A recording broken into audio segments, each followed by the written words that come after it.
I remember in 1989 trying to publish an article on how the Soviet Union would come down before the end of the year.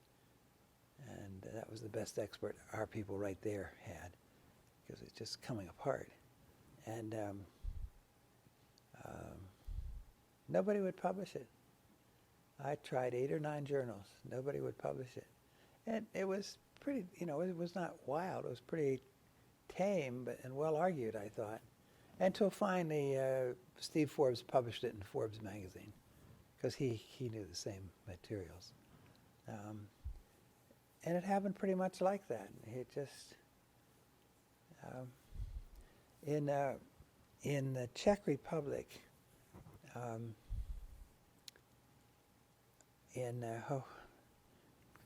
blocking on the name of the square, Wenceslav Square, I think it was, this young man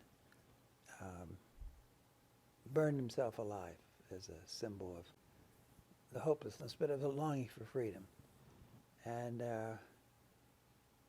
people streamed there and brought flowers and everything. And working men's, students.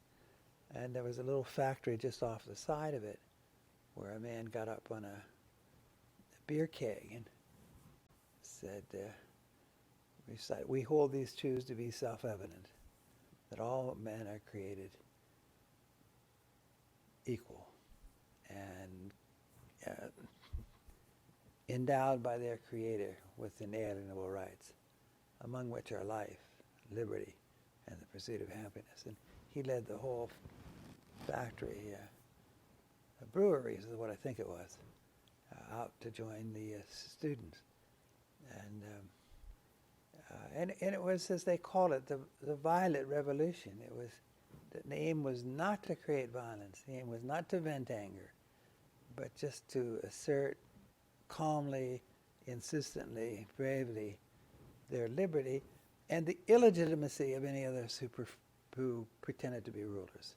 They just undercut the legitimacy of the government. So it folded very quickly.